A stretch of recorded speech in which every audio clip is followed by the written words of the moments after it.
Hi, we're here today to talk to you about how working in photography projects can take your photography to a whole new level. And it can also help you learn more about a place that you may be visiting.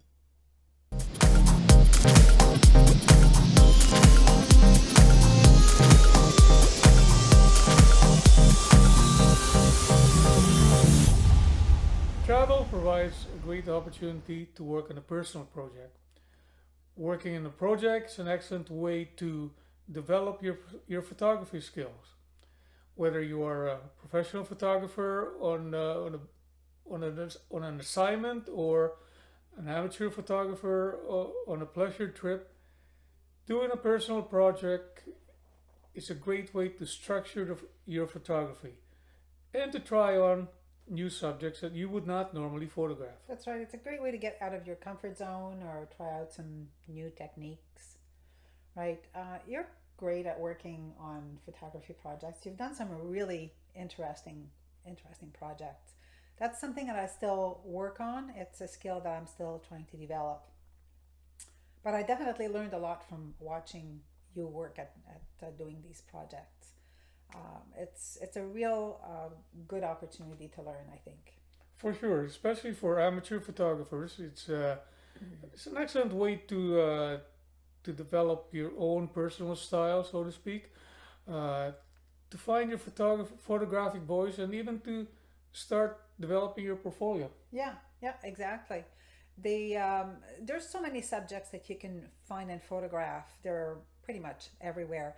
It doesn't really matter so much what you choose, at least not at first. You just pick something and just start working on it, right? Uh, Over the years, we've traveled a fair bit, and we've both developed our own preferences as to what to photograph. I tend to like to photograph architecture, so I've often found myself photographing doors and windows and balconies. Um, I've It's a good place to start. It There are is. doors and windows everywhere you go, right? Exactly. And I found that they tend to differ very much from one country to another. And what I've learned over the years is that the way that people have their doors and their windows really does reflect to a certain extent what the culture of the place is. So it's been very interesting. Yes, and in Latin America, in South America, South Central America, they're not afraid of colors. Yes. They paint their doors and windows in all kinds of colors. Yeah, exactly. So it's been interesting for sure. Yes, and you can do some research before you actually go on your travel, on your trip. Uh, like, for example, in Cuba, we found that there are vintage cars all over the place, in Havana Yes. in particular. And so it's a good starting point when you're thinking of doing a personal project, for example. Yeah, I think we both did projects on vintage cars when we were in Cuba. Yes, and It was a really cool thing to do. planning is good, but you also have to be open to just about anything. Yeah, sometimes something just presents itself to you, and you just if you notice it and it piques your curiosity, you just go ahead and you go with it and see what happens. Remember when you started to photograph doorknobs in Buenos Aires? Yeah, Fancy yeah. In doorknobs. Buenos Aires, they have some really interesting, beautiful bronze door knockers, It's very intricate, right? very intricately Yes. carved. Yes, and once I've done about 10 of them, I soon realized that they all look the same, right? And So so I just abandoned that whole thing and moved on to something else. yeah, so that's fine. I mean, you just see something, you give it a try. If it works out, that's great. If it doesn't, no harm done. You just move on and do something else. Uh, we both enjoy working and photographing in urban areas. Sometimes in large cities, sometimes in small towns, but we definitely enjoy the urban type of environment. I think we've both done some street photography, but you've really done a good job at doing street portraiture. I really enjoy your street portraiture. Thank you. It was really a bit difficult at the beginning because I'm not really used to approaching people. But one thing I realized that after I've done two or three of them, I soon realized that people don't really mind having their portraits taken. Uh, I think about 9 out of 10 people that I've asked actually said yes. So it's a little bit difficult at the beginning to get out of your comfort zone, but once you've done it a few times, you'll find that you start to get at ease at doing this, and you'll find that people wouldn't mind having their portraiture done. Yeah, that's something I'm still working on, but definitely, I find you have such a wonderful way of approaching people, and you've started to photograph people in the street and pretty much everywhere we go. And what started this whole project was when we were in Valladolid at the Yucatan in Mexico. I saw this man cross the street, and I was just totally fascinated by his face. So I approached him, and with my little Spanish, I asked him if I could do his portraiture, and luckily he said yes. And later, when I processed that image, I was just awestruck by his portrait. Yeah, it was very compelling. Of course, there's all of the living that you could see on the man's face, the lines, and it was just beautiful. And you captured that very well. But I think one of the major elements is that because you asked him to look directly into the camera, when you look at the portrait, it's as though he's looking directly at you. So he's very present, and I think that's a very powerful aspect. Yeah, of and I that find portrait. that they look directly to the camera, that they connect more to the audience. That they, Yes, you can't ignore them. it's They're that- looking at you, so you're It's- almost forced to look at them. that definitely is true. It's very compelling.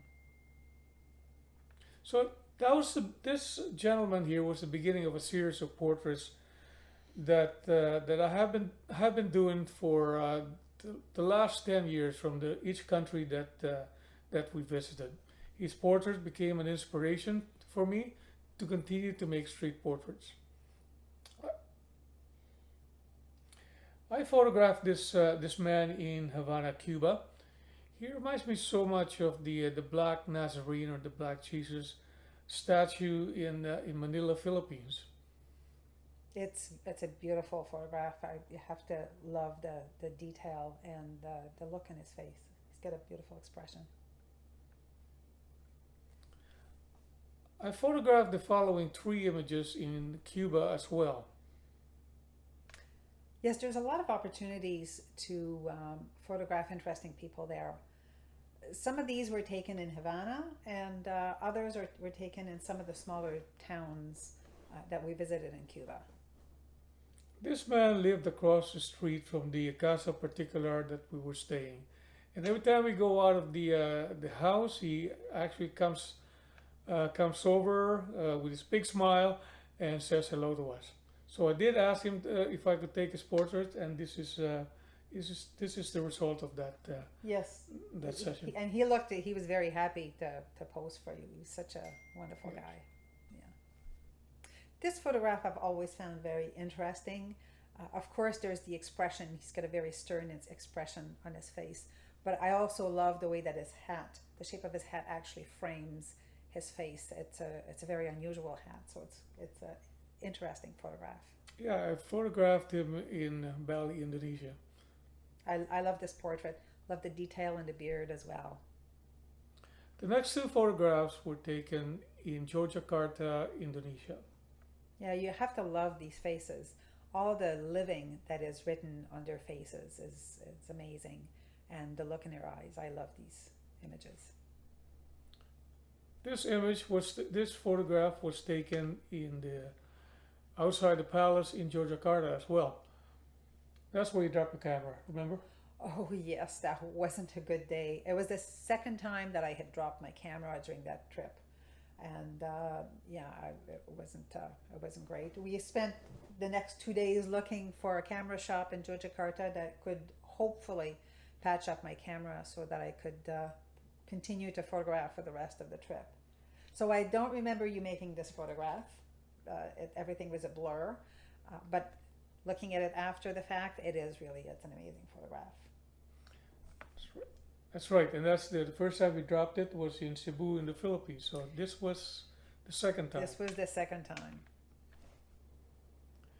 This portrait is probably one of my favorite in all of the series of portraits that I've done. He's a photographer in Cusco, Peru, at the Centro Historico. He's at He he's always at the Plaza de Armas, in right? Plaza de Armas, Yes. yes, and he is 93 years old when I took this photograph. Yeah. And he was a photographer. He's been a photographer pretty much for most of his life. What he does is that he takes a photograph in that Centro Historico, and then he walks or jogs, More like a little slow jog. slow jog across the plaza, where he makes a print of your photos, and then he walks back or Slow jogs jog back. Yeah. bag. He gives it to you, and all of that, he charges you about $1. Yeah, it was really amazing to see this man, 93 years old. I mean, you know, we can only hope to be that good when we get there. He would. There were several photographers that kind of hung out in Plaza de Armas and did portraits for tourists. It's going to be a little difficult. Not everybody has their iPhones, but each time we went while we were in Cusco, we would ask him to take our portrait. So we asked him to take our portrait a few times, right? Yes, and finally I asked him if I could do his portrait. Yeah, and he was very confused, didn't really understand.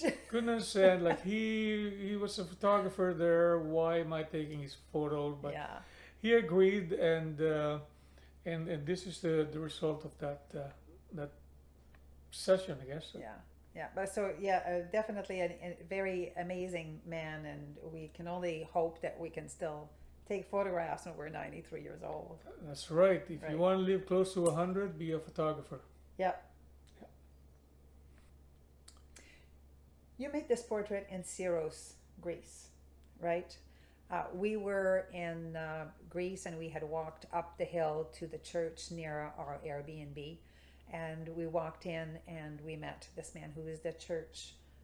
He was the church priest, and we chatted with him for a while. And Right? had lots of stories to tell. Lots of stories of how when he was a young man he had gone to Australia on a boat. I think he was in the He was a merchant marine, in a yeah. merchant marine. That's right. And he had basically hung out around there for a few years, and eventually he came back to Greece, became a priest, got married, and he had been priest at that church ever since. I think For about 40 years. for about- 40 years. yeah, 40 years. All the time that we were talking, I was looking at his face, and I just knew. I knew Henry wanted to make his portrait. I mean, you know, you gotta love that face. So I think I'm the one who asked him, right?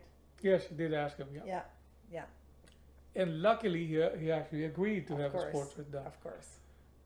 So I asked him. I just moved him at the entrance of the church, and the light in there was just unbelievable. With just the light coming in from the doorway. Yeah, the natural really. light from not very much light, Not very much light, but but beautiful. there was just enough to light a part of his face. Yeah, and then we walked away, and Henry realized that there was no card in his camera.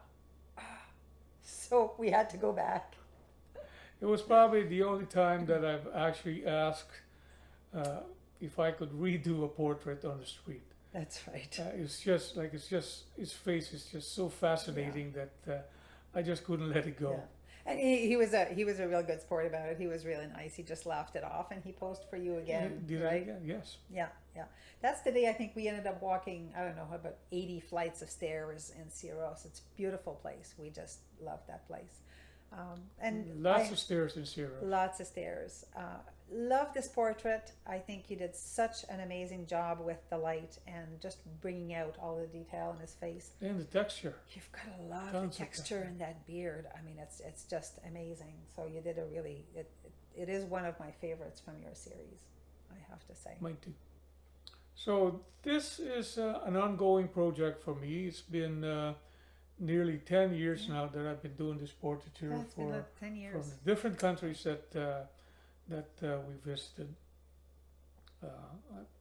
It was a learning process, but I think I've gotten a little bit better now. I'm at ease at approaching people, and like we mentioned before, I always like for them to look directly into the camera because I like for the Yeah. subject to actually connect with the audience. And there. that's makes an amazing aspect, I think, of the portraits that you make. It really makes a big difference. It's very compelling.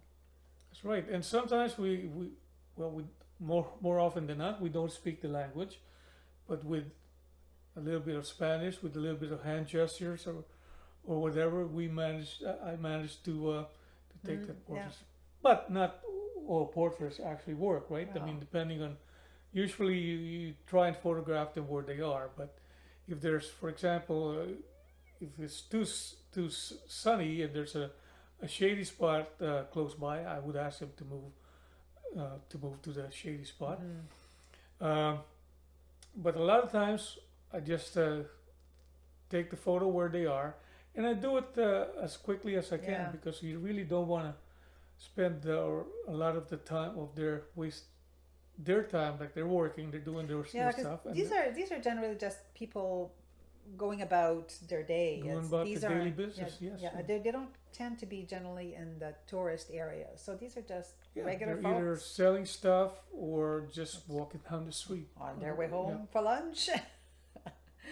Yeah, so it's been very interesting for me to watch you working at making these portraits. You really have a wonderful way to approach people, and I know Thank that you. I know that that definitely is why people respond so well to you, and that's what we see in the portraits that you're making. Something that I still try and work on. I'm hoping maybe someday. I've done a couple of, but it's a real challenge for me. So I really admire the fact that you can do that. That's amazing. Yeah, We- the more you do it, the more you get to be more Yeah. comfortable at doing it, more at ease. Yeah, that's right. But we have both worked on a variety of series over our trips and around town.